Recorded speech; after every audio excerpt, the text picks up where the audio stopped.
Hello, you wonderful people, and welcome to another episode of Not Too Comic Book. This being a show where we talk about TV shows that are adaptations of comic books. For today's episode, I'm going to talk about the latest episode of Agents of S.H.I.E.L.D. A lot of really interesting things went down in this episode, so let's break it down.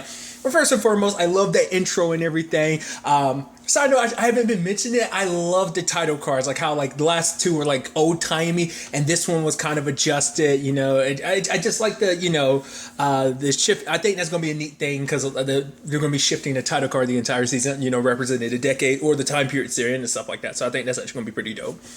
But they're in 1955. And it's like, oh, where we are right now? Yeah, it's, Area 51, really. And I'm like, oh, he's like, so we don't have to worry about it because, like, I'm sure this happens, like, all the time here, so we don't have to worry about it.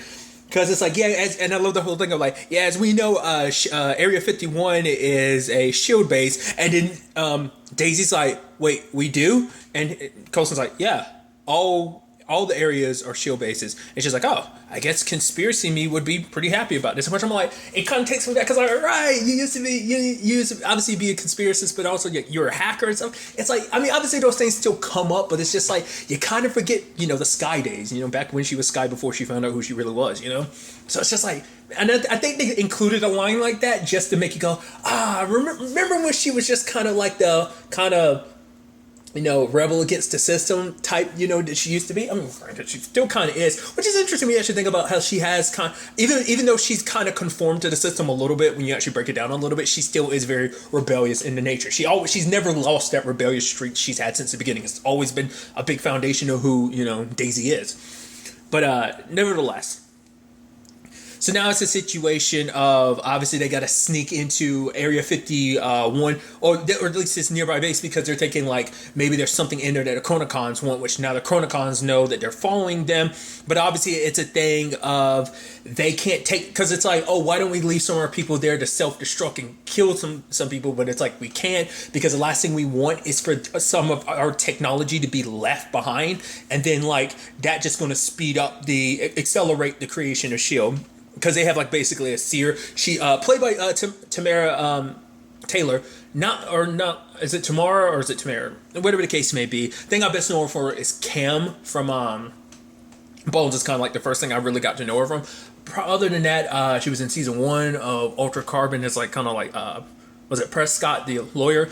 She was the most recent thing I think I saw her in comic book related wise was sadly it's canceled now, I believe. But on the Netflix show October Faction, she played the mom. Regardless and all that, she's basically the one that kind of tells the Chronicons like because she's the only one. So like they have to she's the one that's saying like the timeline's very delicate and doing what they need to do without kind of destroying everything. They need to kind of make very precise strikes, hence what they're doing. But what's also interesting, and I think it's kind of an interesting thing they've set up, is like they're jumping the S.H.I.E.L.D. agents jumping, our crew jumping. It's going to be always every time the Chronicons jump, because they're basically like riding the coattails in this situation. Drafting off of them, I think it was the terminology actually used, basically saying like they actually can't do the whole thing of like traveling back in time. So they're actually it is like a one-way thing of like we only have enough energy to go like the little jump, like going forward in time takes the least amount of energy, going back takes the most. So I think that's kind of interesting. So we're always going to be doing a very one-way form of time travel over the course of the season, which I think is actually kind of dope. So no more like going like super far back in time. So I just thought that was kind of like a fascinating thing. Not unless something comes up later on in the season and it's like, oh no, we can jump super far back. But for now, it's just kind of like, they're kind of like, this might go on, this jump might be our last, or the next one would be, we can't really tell until it's over, until the Chronicons are dealt with. So I thought that was kind of an interesting situation. Another thing I thought was kind of interesting in this episode, obviously, and it was kind of something I wondered about, was like, okay, the whole Mac Daisy and Deke situation about like, oh, trying to kill Frankie, not Frankie, Freddy situation. I was like, okay, so how are they going to handle this? And it's like, obviously, was it Frankie or was it Freddy? I'm blanking. I'm confusing so much other names from other shows in my head. I do apologize. The fact of the matter is, Matt kind of got pissed because he's like, I'm the one giving the orders here, so. But she's like, we're talking about the head of Hydra, and she's like, I get it, but the fact of the matter is, you killing him literally you would have actually been playing into what the Chronicons wanted. They wanted him dead. So it's like, obviously it's not that much of a benefit, because obviously it would have, yeah, you might have stopped him, you would have stopped S.H.I.E.L.D. being created, and that would have led to, once again, the domino effects. It's like you haven't, it's a moment of, I get it, once again, it's the whole conundrum of, this is someone super evil, so much death came about because of them, wiped them out, all that death is undone, but who's to say more death isn't created in the aftermath? It's like, once again, you don't know how the dominoes are going to, you never know how the ripples are going to affect, ripple out. So the fact of the matter is, and I thought was kind of neat, Mac was also saying, like, you're an agent of S.H.I.E.L.D., you're an agent now, so you have to work with, I know you're used to being a billionaire and everything, but here you're an agent, so you follow my orders.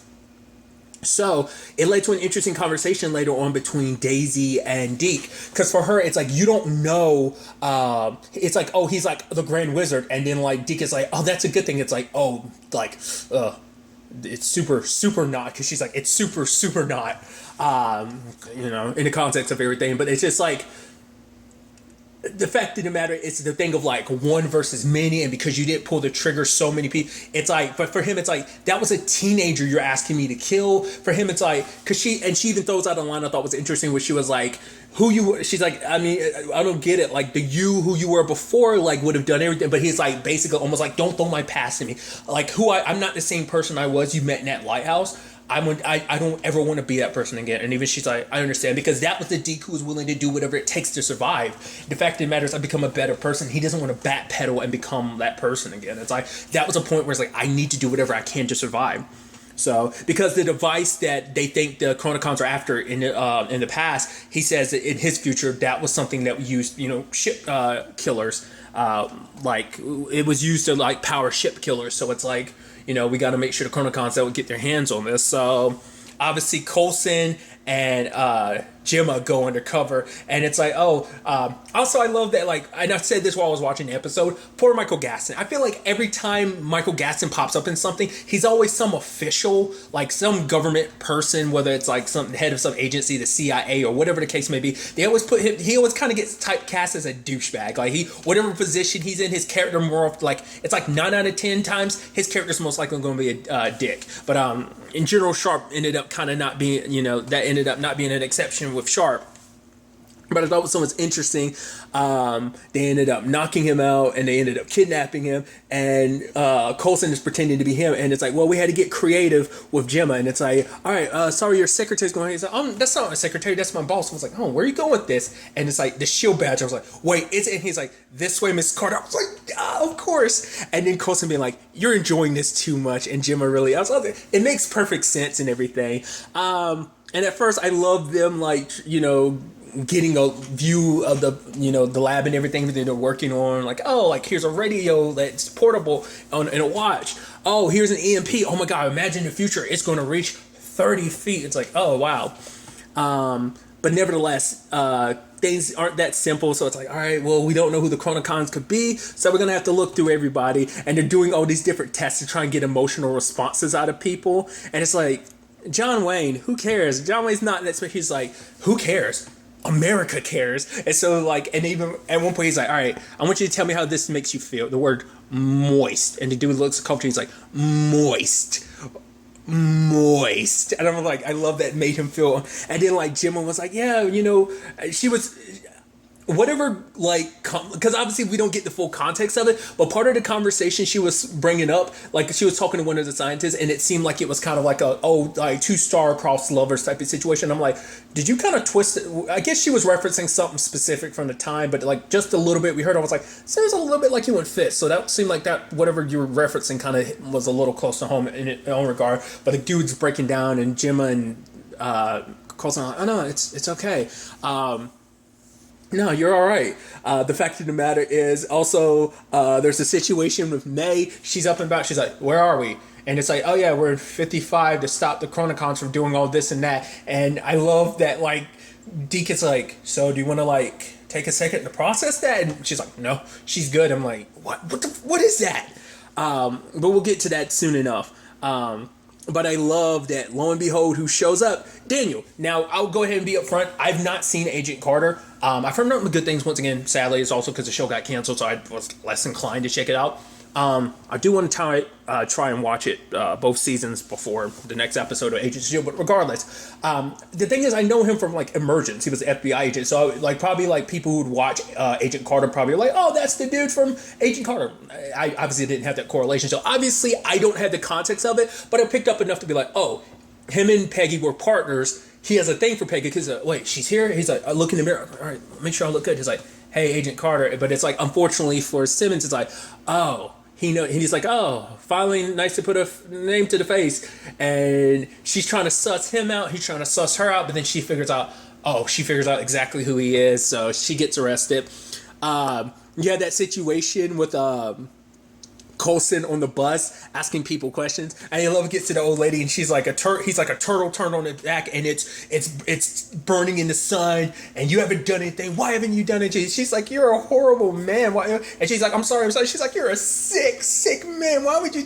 It kind of like, it's once again reading too much into it. It kind of reminds me a little bit of like, it's almost like they're like winking and nodding personally to the whole Captain Marvel situation when that old lady was actually a Skrull in disguise. Like it seemed like you were almost like doing the reverse of that, where it's like, oh, it really was a Skrull, but in this case it's like, oh, like you ask a question and she's actually a kind old lady that you just kind of like terrorize. And I love that Daniel shows him he's arresting him, and you have Coulson like, holy crap, dude. He's like, big fan, you know. Once again, Coulson fanboying out about the S.H.I.E.L.D. stuff. Of course, he loves it. What I also thought was kind of interesting about this episode is actually the duo of Yo-Yo and May, because obviously, like, you know, Yo-Yo confided in Mac that obviously her powers. She's like, I don't know what it is, but it's kind of, you know, my powers aren't really themselves. And she's kind of worried about it, but Mac is like, you're still a good agent. And for him, he was like, you kind of got to learn patience now, which is so interesting. Once again, it's like when you're kind of a speedster, like learning patience must be like the worst thing ever, especially because it's just like, especially because it's always been kind of like a part of you for so long now. It's like second nature. So like not being able to access your powers, it's like there's probably feels like a part of you's gone, you know? Also, like, Sharp is obviously because of the times and everything, but still doesn't change anything. Gotta be in a racist piece of shit calling Yo-Yo Mamacita, and it's like, she has mechanical arms you can't see because they look like regular arms. She could strangle the shit out of you right now, or just knock your head off with a punch. And then, like, Mac was almost getting pissed because he called him boy and everything. And I love their, like, and, you know, May got called, what was it, Orient? So it's like, yeah, once again, the times and everything, still, ugh. But then it's kind of like, all right, well, we got to get him to talk somehow. And they look to Deke, and Deke's like, you know, he's like, I get it. You know, I got a way with words. You know, people call me, say I have the gift of gab. And it's like, no one says that. He's like, all right. But still, he's like, I don't get why I have to be the one. They're like, because he's like, I don't even have the training. And Mac's like, don't make us say it. And he's like, what? And they're looking at him. He's like, wait. And he points his face. He's like, because of this. And they're like, yeah. And he's like, stupid white privilege. And he goes in there trying to play the role of boss and everything like that. And it's like, oh, at first, it's like, oh, yeah, this is a test. You pass with flying colors. At first, you're like, oh, he's doing a good job. It's like, is this dude going to believe him? It's a whole thing of him being white going to, like, outpower. Because at first, it's like, oh, you're going to look past a lot of stuff because he's white. But it's like, oh, no. He's like, I'm not stupid. And it's like, all right, okay. You're just an asshole, but you're not a stupid asshole. That's something. But I felt so bad for Deke. Deke's like, no, come on, take me seriously. Like, come on. I know you see through it now, but it's like, oh, come on. But nevertheless, it turns out that the device they're after doesn't work. But then they remember about the whole Enoch situation. At least, you know, where Enoch had, you know, blown up in the future. They're like, they could just do that, and that could be enough to, like, level miles and miles, including the base, and that, you know, obviously set back S.H.I.E.L.D. and everything. So it's like, and Mac is like, we got to call in the cavalry. And then Deke is like, what? And it's like, oh, that's what we call me. I'm like, that's so interesting. Like, right, you don't know 100% the lingo about everything, do you? Like, even May being called the cavalry and stuff like that, which is so interesting. It's like, does Mac and them know the truth? Because I know we as the audience know why she's called the cavalry. I don't remember if that's... Because it's not a happy story, the reason why she's called the cavalry. I think because if I'm once again it's been a while. Like, May hated that name because of, like, the association she had with it. Like, you know, that whole thing with that wasn't it like a little girl? Like, it was a whole thing. She wanted to save someone and it didn't work out. And like she was the only one that kind of came out of the situation alive. And they were like, oh yeah, they gave her the name the cavalry, but it had a negative stigma to it, at least in May's eyes. Maybe not to other people's eyes, but. So it's just interesting that Mac would say that, but I think that's the thing of like it's the final season, so we're gonna creep in little things of like, oh yeah, because Deke is still kind of somewhat fresh and new to this whole. I mean, this time period, the time period they're from, but also because he was like with something called the Pentagon, but knowing enough about Shield too, because he's still kind of a newbie at this whole thing as well, but. Nevertheless, Daniel had arrested both, Coulson and Simmons, and Daisy came in pretending to be a CIA agent, and is like coming in, like, oh, I work for a little organization called the CIA. He's like, all right, I got it. So. And it's interesting because Daniel was like, yeah, is this about the report I sent you? He's like, yeah, the fact of the matter is it seems like once again, maybe this is stuff that was covered in Agent Carter that I'm just not aware of, but it seems like he's already on top of like, oh, Hydra's infiltrated S.H.I.E.L.D. So it's like, or rather even just other government agencies, but I think specifically was referencing S.H.I.E.L.D. But I'm like, that's so interesting. So there was some like one already on top of the ball when it came to that whole situation. I'm like, so how did it slip through? I guess it's just the thing of like the organization was so big and so many people slithered through pretending to be an ally. Like, it's like, I mean, once again, people like Grant, worked his way up to get to where he was on Coulson's team to end up being the bad guy. So it's not that strange that they would be able to hide themselves like that, but it's still fascinating in the long run. So obviously, like, there's May and Yo-Yo, and I thought that conversation was interesting. It's like, oh, like, and even Yo-Yo was like, the fact of the matter is there was obviously Sharp acted the way he did, but we're walking around and no one has an issue with it. It's like because female pilots were respected, because sadly female pilots were really good. They were actually the best flyers because they acted as the target practice. Their planes held the target practice that the other planes were shooting at. So it's like, oh yeah, that's cool, yet still very sexist. Yes. But I thought that was such an interesting history. Once again, it's like you can learn a little bit about history, and I'm like, oh, that's so fascinating. Obviously it's fucked up, but it's still fascinating. But the fact of the matter is, they're trying to suss out all the Chronicons, and what was interesting is like May's about to go into action, but then like all these people start bumping into her, and then she stops and she starts freaking out. I was like, is May having a panic attack? I was like, wait, what? At first I was like, wait, is it supposed to be a thing of like her emotions were suppressed, but now they're actually like being hit into overdrive? That's why I'm wondering, like, is her insides like not 100%, like, is it kind of like her body can like shift going from like being like completely no emotions to all the emotions all at once? That's what I'm curious about, because obviously Yo-Yo was asking her about it. She's like, do I look like I want to talk about it? And she's like, what about your powers? Like, you didn't use them right there. Like, what was going on with that? And Yo-Yo was like, do I look like I want to talk about it? And it's like, it's so interesting. Both Yo-Yo and May are really themselves right now. And I just thought that was so fascinating. It was just that one moment in this episode we saw May kind of like almost like some form of humanity kind of return to her, but like, why? Was it just because like I said, it was a panic attack? So it's like maybe it's something deep seated in May that came to the surface, like whether the emotions are buried or not. Like maybe it triggered something from her past that made that happen, or like I said, maybe just the chemicals in her brain and just her body are just like off kilter. I don't know what to make of it. Luckily, Yo-Yo and May caught up with the Chronicon. There's also the situation of they end up locking up Daniel. He's like, really big fan, and then Gemma's like, he really is, and Daisy's like, we're actually really the good guys, sorry. But the fact is they're trying to get the EMP prepared, and Coulson tackles the other Chronicon, and then like Daisy was like, right, he is, what was it, like, not deceptive, it was just kind of like, oh, he's scarily strong or something like that. And then Jim was like, right, like, it's like we keep forgetting he's actually an LMD, because that was a whole thing too, because I love that conversation between him and Daisy early in the episode, because it's like, oh yeah, she's showing no emotions and stuff like that, which even Daisy was like, yeah, that kind of actually sounds a lot like the normal, May. But the fact of the matter is, she didn't look at, when she saw you, she had no emotion. She's like, yeah, she didn't look like shocked or whatever, like, or sad or angry. It's like, no, she'd be happy. And I thought that was kind of a nice little line of like, no, like, she'd be happy regardless of the situation. If she felt like she was able to see you again, especially after everything that went down last season, thought she lost you at the end of between season 5 and season 6, and then got you back, but it wasn't really you. She was still kind of happy at that point, but kind of to get the you back, and everything. And I love him being like, but look at the timer in and everything. It's like, yeah, she's like, you're like